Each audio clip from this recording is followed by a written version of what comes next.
welcome to Soulprism Podcast, where we share bite-sized nuggets of wisdom for your body, mind, and soul to serve you, the emerging soulpreneur.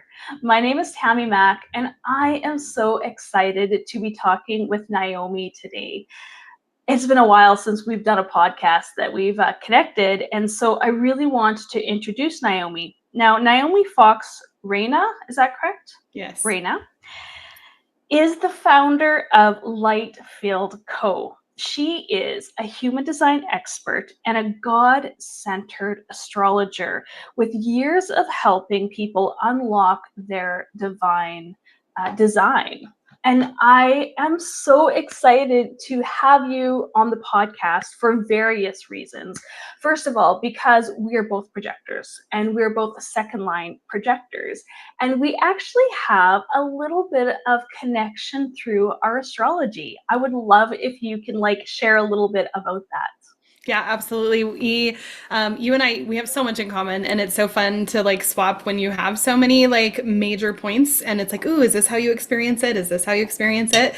And we both have a Virgo moon, which is I have so many thoughts about the Virgo moon because I feel like the two hardest moon signs, the most challenging, and I think everybody has their own individual challenges, but the two most challenging moon signs are Scorpio and Virgo. Scorpio because Scorpio, Scorpio moons, your deepest desire in the whole world is to be seen and known, but also it's your most gigantic fear, and there's so many layers of struggle, but also beauty. And so I have a lot of Scorpio moons in my life.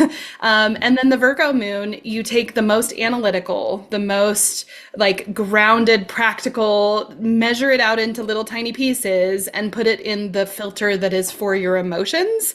And so it creates some interesting chaos because there's such a precision energy with the Virgo moon, and such a walk in a room and immediately spot the 5 things that are wrong, but don't want to communicate it because then you'll be rejected at the deepest level. And so you keep it to yourself. And the level of self-criticism is here's a perfectionist and then here's a Virgo moon. That's what I always say is about eye level is a perfectionist and way as high as you can reach is a Virgo moon. And it's just been quite a journey for me. And I know it's been the biggest healing with astrology is to understand that I can analyze my emotions and it's safe and it's good. And I also can allow other people to have their own experience that's nothing like mine. And I also get to be a little bit OCD about my personal space, and that's okay too. I love that. I love all that you said about the Virgo. And, Virgo is so analytical. You are correct. And the traditional ruler of Virgo is Mercury, right? Yes. Of the mind. Yes. Now, I'm a rebel. I'm an Aquarius. Of course you are. I see Virgo. I see the ruling planet of Virgo to be Mother Earth. Because it's a feminine sign, right? Virgo is an earth sign. It is feminine. Yes, it does have the voice of your mother, always nitpicking you into perfection, but she does it from a place of love, even though it does not feel like it at times. But the way that I have been experiencing my Virgo moon really is of the mother, right? And the different aspects of Mother Earth and Gaia and capacity and harvest. And when we look at the cyclical nature of moving through Virgo, through the signs.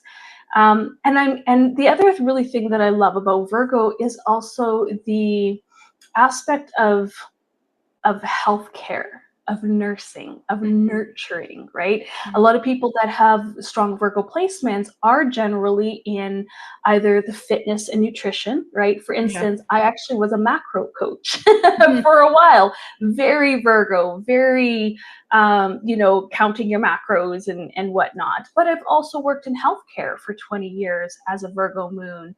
And so there's just so much fullness that I feel when I really connect to the Virgo aspects of our chart.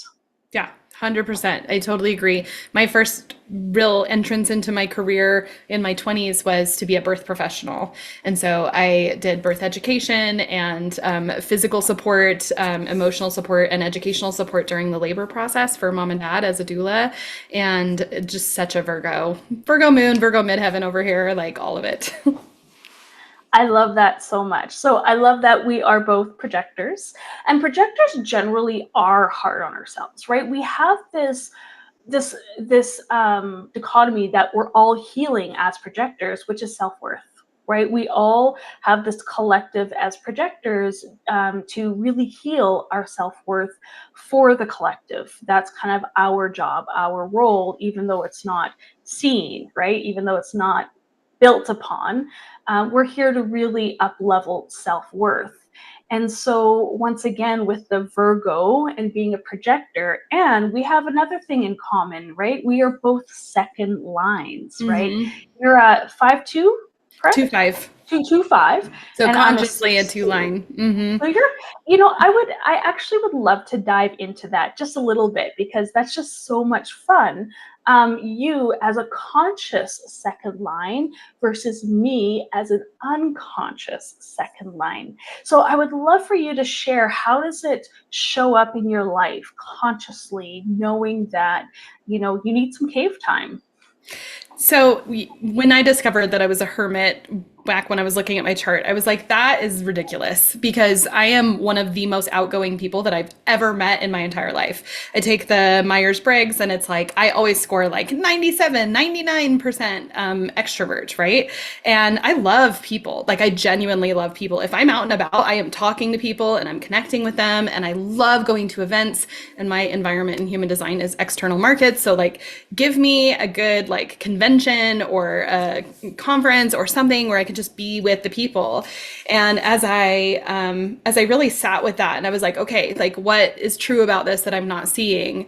I could just see, it took months where all of a sudden I could see like all the times that I would retreat, all the times that like I didn't honor that part of myself, and how it created like catastrophe and illness and all of these things. And at the time I discovered it, I was living in the absolute middle of nowhere in the Midwest of the United States, and like middle of absolutely nowhere, like hours and hours and hours from the nearest anything. And I just had to laugh, and I was like, look what I've created in my life, that I can like perfectly hermit in this environment, as I was going through a healing journey at the time. And so now, as a conscious, deliberate, like on purpose hermit, I discovered all of this before I met my husband. And so when we were dating, I was like, hey, by the way, like I'm a projector, which means I need disconnection time from humans so that I can empty out my sacral. And I'm a 2-line, which means that I need a lot more alone time than most people can like would ever be at peace with. And so it's been really healthy, because I get hours and hours and hours every day, almost every single day, without having to talk to anybody else if I don't want to. And I have 3 children. My husband has 3 children. Like I come from a family of 10 children. Like, so alone time is wildly precious to me. And I can feel the tug, and I love when I observe that somebody will like pull me out of my space. They're like, hey, like come out and be with us. And as the projector and as the 2-line, I'm like, it's working. And so I really just fully lean into being a hermit now. And when I get to go out and be social, I am all the social, and I deeply love it. And it's okay if other people who have 2-lines don't love to be social, but like I'm just one of those walking contradictions as like a super Sagittarius. Like I love people. And so that's how I experience it.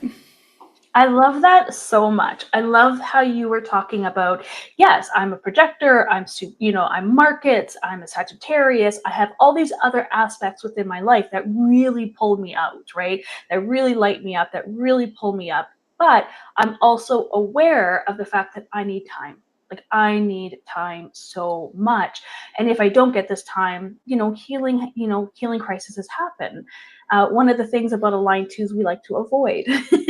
and when we avoid, right, that's the next step of repression. It's still all of those things that we're not looking at, we're avoiding until they smack us in the face, right? And then so sometimes we're called into our cave time or our healing time, as opposed to naturally going into it. And so I love that you know that for yourself now, and that you use it very wisely. The other thing I wanted to talk about as a line 2 is, in my feminine embodiment language, I call the line 2 the creative muse. And when I say creative muse, I'm curious, what archetypes, what emotions, what comes up to you when I say a line 2 as the creative muse? Oh, I completely agree. I was just explaining the profile lines to my son who just turned 15 this week. We were just running a quick errand and it came up about all this, and I was explaining the different lines, and I was explaining the line 2, and I said it like as a line 2, and I'm really one of the only ones in our whole family. There's my stepson also has an unconscious line 2, like you.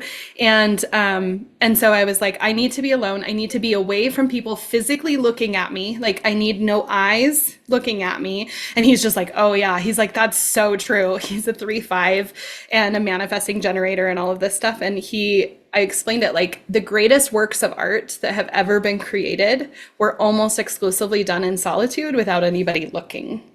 Because that to me is the energy of the line 2 of like, please go away so I can just get into that zone where I can tap into creation itself, whether that looks like I'm reading books or I'm creating a course or I'm just downloading clarity of what people in my space need, so that as a projector, when I'm invited, I am so much more prepared because I took the alone time, because I hermited and went into that natural, because that's the other term for it, is there's the hermit and there's the natural.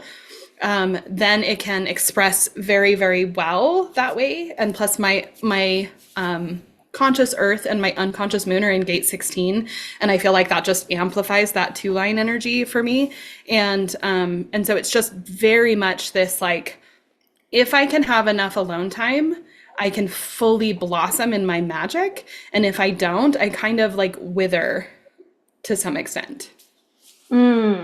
I love that so much. One thing that I've really noticed, and maybe it's because I've been diving so deep into, the unconscious, and because it's the second, it's unconscious for me. But one of the things that really inspire me about being a second line is that we are so natural. We're kind of like, we can be at times a jack of all trades, right? What we do that is, that lights us up, that we are so passionate about, is easy for us. Yes. It's so easy for us, but we don't, a lot of the times I find with the creative muse is that we don't value it because it's easy. It's so easy for us that, and because like, it doesn't comes everyone easily, else know how to like, do this? It's not that big of a deal. Like, you just do it. And I started noticing when people would say that to me, like, how do you do that? And I'm just like, this is just who I am, right? And once again, starting to value that creative process of a line 2, and knowing that people will pay for that, right? Being a muse is a very sacred thing because you are inspiring other people. You are invoking their own passion just by being your natural self. And so Karen Curry Parker, she calls it the responder, right? You respond when you're invited, right? You respond. And so for me, with the line 2, so embodied, it's like whenever I'm in my natural, in my creative state, and I'm inspiring other people, that has become my ding, ding, ding, that we pay attention to, not the things that we're forcing, we're like trying to do, because that's another thing with the line 2 is we try, because the things that are so easy from us, we don't value as much as the things that we think we should be doing. 100%. Absolutely. I love that. So what I really wanted to talk to you today was being a soulpreneur, right? Mm-hmm. Being an entrepreneur who is serving from her heart, is serving from their soul. And it can be so overwhelming in the beginning when we think about all the tech, when we think about all the marketing, when we think about all of the things now. And through this new mutation that we're moving through, it is the rise of the individual. It is the rise of the entrepreneur. So I'm curious, like, what are your thoughts on that? Oh my gosh, I have so many thoughts. Like, I love the work that I do. I love working with people and helping them understand astrology and human design because it's so beneficial. If somebody's feeling called to it, I love that. But I am more passionate and more aligned with just the process of business and being an entrepreneur and being able to take something that your soul is calling you to and turn it into a way of life. It's facilitated, like when I was a full-time single mom, I could homeschool and I could be in my own rhythm as a two line and as a projector. And like it has been life changing to really take life by the harness and say, this is what I will and will not do. I feel like it's given me my own personal power. And I love helping others who are also feeling that call, but maybe are feeling overwhelmed and they're self-blaming. They're like, well, I'm obviously the problem. I can't make money doing this. People who are struggling to even make $2,000 a month consistently, like there are so many things you can do to overcome that because I was that person, of course, for so long, like most of us are. And I really struggled.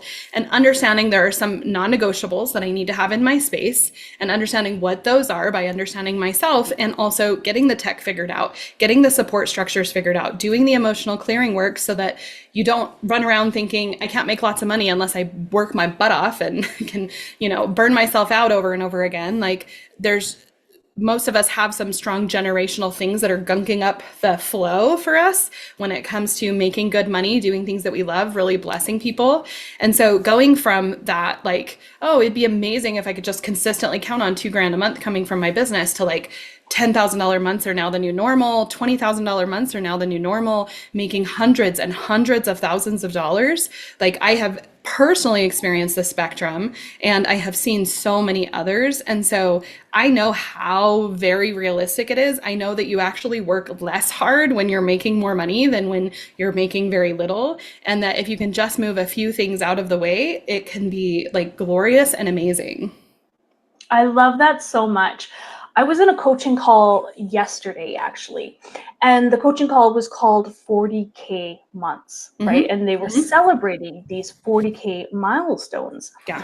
And the speaker was a projector who had 3 businesses, which first of all, I was like, oh my gosh, that is amazing because I had this thought that as a projector, I'm not here to hustle, I'm not here to work hard and all this kind of stuff. And it's all, bullshit. But anyway, she was talking, through this, high level masterclass, she wasn't talking strategy. She wasn't talking launches. She wasn't talking funnels.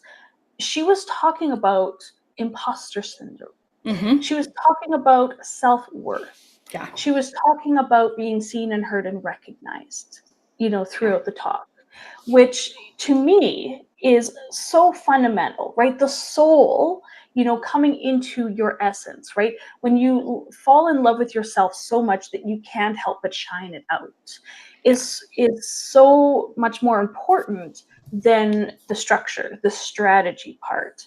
And so I'm curious, like, do you like working with both? Or do you focus on one versus the other? Doing just one and not the other is like a massive disservice. So I started a course this year called the 12 Sacred Keys to Consistent $10,000 months in your soul aligned business. And it's a whole program that's very in depth and like right out the gate, like one of the very first modules, we're going into money block identification and healing. And we're directly talking about the imposter money block, the rejection money block, the DNA money block. Like there's so many here that like people who don't at least acknowledge and address that. But then the Virgo part of me is so practical. Like there's yes, like let's get into the woo, let's get into the energy behind this, let's address the subconscious, let's actually let's look at the things that are really driving the show. And then here are the practical steps, because I believe if you clear the energy, if you were to be really effective and just completely get into alignment, you would be led to the practical steps. But it's like, here you go, they're right here. And so then the practical steps are, okay, organize your contacts this way, set up your automations this way, because then you can make money while you sleep. And I have actually experienced this, like waking up to making thousands and thousands of dollars while you have slept is one of the most glorious feelings of all time. And I just think that more people who want to experience that should. I love that so much. That is my dream. So back in 2020, I had a channeling come through, creatrix of your money matrix. Now, this is back in 2020 when I was deep. I was still quite deep in my little woo closet, right? I didn't really know what the divine feminine was. Yeah. You know, So it many wasn't people something. started the awakening in the 2020. Yeah. Yeah, and for me, it wasn't the start of my awakening, but Right. it was just another layer. Anyway, long story short, I created something called Creatrix of Your Money Matrix back in 2020, and it was, all the psychology, all the energy of it. And through that, I was able to become debt free and living the life that I am now. But what you're saying is so true is, you can get up in the woo, you can get your head in the clouds and all that thing, but you got to bring it into reality, right? You got to ground that down. It's not like we're ascending to somewhere. We're actually bringing that ascension, that energy, that light into our bodies and into our Yeah. world.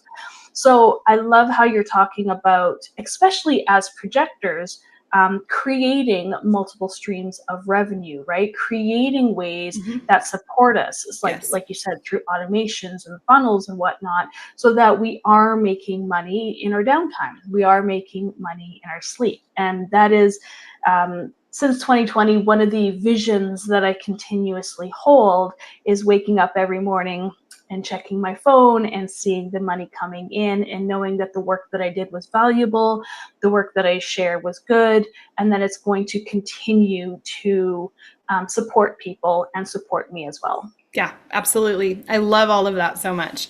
Yeah. And if one thing I consistently see is if somebody is struggling with something, emotional, business, whatever, and if you're not living in reality with it, if you're not acknowledging the truth, you're kind of like, the visual I get in my mind is like you're kind of like floating and like your feet are like scrambling, but there's no traction there because you're floaty out there.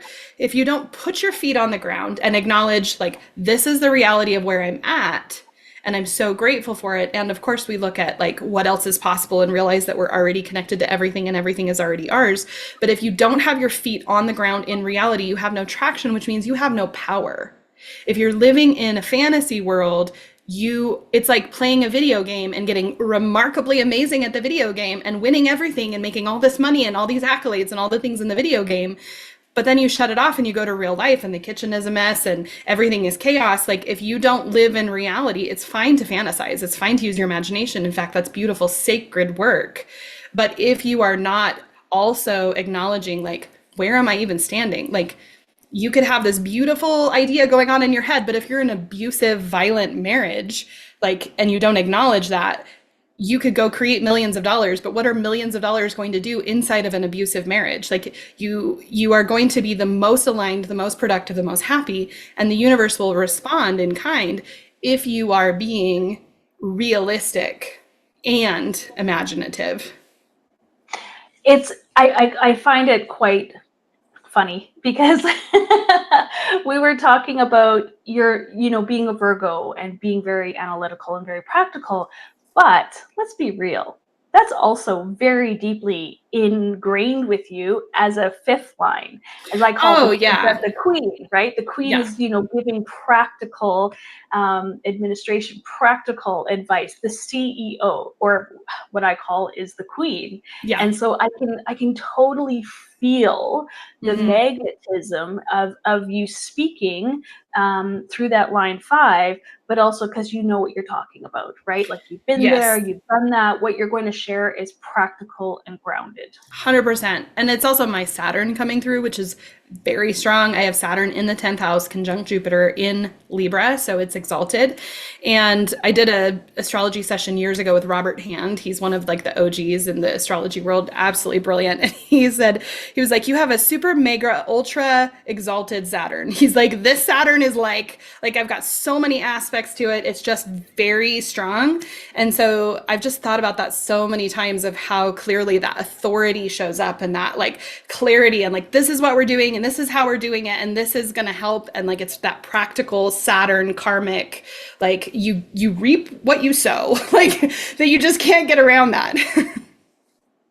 That is so fascinating, having a Saturn in the 10th house, right? Like, I mean, that's just so grounded. Well, so and grounded. wherever your Saturn is, you're going to have your hardest, most like just like turn you inside out integrity lessons.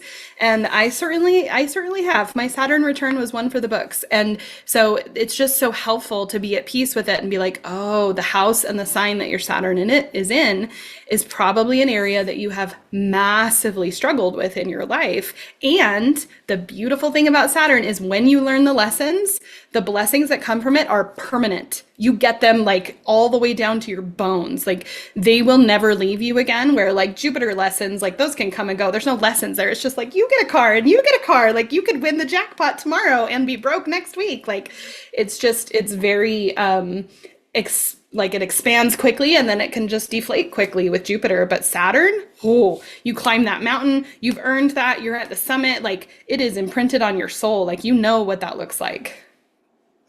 And it's really fascinating when you look at where your Saturn is. Like for instance, my Saturn is in Leo.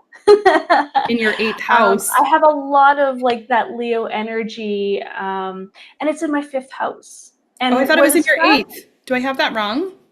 Leo is in my. It is in my 8th. It is in my 8th house. Mm-hmm. Yeah, you're right. Sorry, my bad.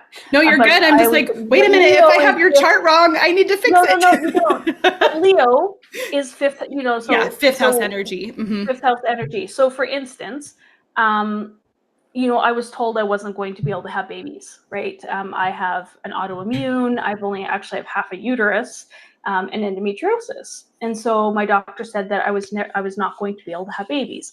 And I was like, that's okay. I don't really want babies anyway, because I want to be a gypsy. And sure as shit, when I turned, I was almost 28 years old.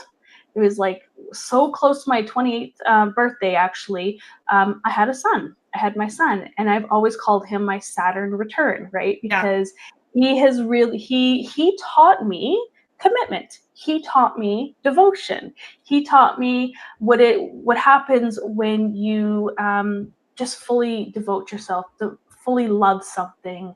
And he has been my greatest teacher, for sure. So Saturn is so powerful. Yeah. And I'm sure he shares your Saturn Leo. It's just earlier in it, but it was, in the process of that. I have 2 children born with the same Saturn placement as me, one at the very beginning and one at the very end. And yes, very much. I can relate to everything you're saying.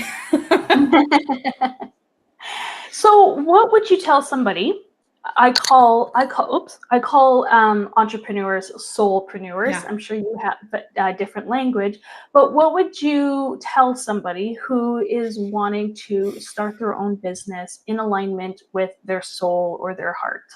Oh, first of all, I would say this is divine and this is good. And it is like sacred work that you're being called to. And just to reinforce, like, this isn't like, oh, this would be nice, or this will give me everything I want. If you have that desire placed on your heart, I believe it is there from your light source, from like whatever is your higher power, that there is like actual divinity in that. And I cannot possibly emphasize that enough. And so with that, you can move forward with that confidence and clarity that the way will be provided, but that doesn't mean that you're going to instantly have success, although you could. And from there, I would say, absolutely 10 out of 10, make sure that the people in your space that you are receiving like influence from, that they have something about them in this area that you admire, that you would like quote unquote trade places with. Not that that's a realistic thing, because obviously we would never fully trade places with another person, but that there's an area of their life that is directly impacted by this thing that you're like, I really admire that. Like, I really like your income, or I really like your outlook on life, or I really like your family life and like how you interact with your loved ones. Like something about that, like, don't take advice from your broke uncle that doesn't know anything about this and has just worked at a factory his whole life and only knows how to clock in and clock out. He doesn't know anything. And that's okay. There's nothing wrong with that. But be so protective of where you're receiving influence from on this thing, because if you can find your tribe, if you can find the people who are like saying the same things, and especially if they're actually successful, if they're actually achieving like satisfaction and peace and success and that delightful surprise, if they're hitting their notes, that you're not like replicating them because no two people are the same, but that you're like, okay, I like this energy because it aligns with where I'm going. And so if you are not fiercely protective over who gets to influence you, it's just going to take you a lot longer, and you may end up blaming yourself and quitting because you'll think that you're the problem, and that's just not true. That's such great advice. They always say you are the combination of the 5 people that you hang around 100%. with the most, Yes. right? Yes. Your environment. And there's so much information and research on epigenetics and how that actually not only affects our mind and the way that we think, but it truly affects our bodies as well. And so I really love the advice that you've given. Thank you so much. If anybody wants to find you, work with you, do you have a free gift or anything that we can share in the show notes? Absolutely. If you want to learn more about astrology or human design, especially with my take on it, I have a free mini course that is absolutely amazing. It's a full video on astrology and a full video on human design, and you can get that at lightfilled.co. And I also have just we're like technically at the time of recording, we're in like pre-launch about this. I'm starting a second company for helping entrepreneurs called iBizB, which stands for Intuitive Business Base. That is those practical tools, that is the actual hands-on support. And so that's at ibizb.co, like iBizB, like the letter B.co. And there we are just helping entrepreneurs. And I have a business partner for that because it's just massive and beautiful and amazing. And I'm so excited about the transformations that are coming from that. That's amazing. And here we are with another projector with multiple businesses. So when anybody tells you, oh, you're this type, you can't do this, I highly recommend listening to your own soul, listening to your own strategy and authority versus listening to someone else. 100%. Be fierce about who gets to influence you. That's right. Thank you so much, Naomi, for being on the Soulprism Podcast, and I can't wait to connect again. Absolutely. Thank you so much, Tammy. Okay.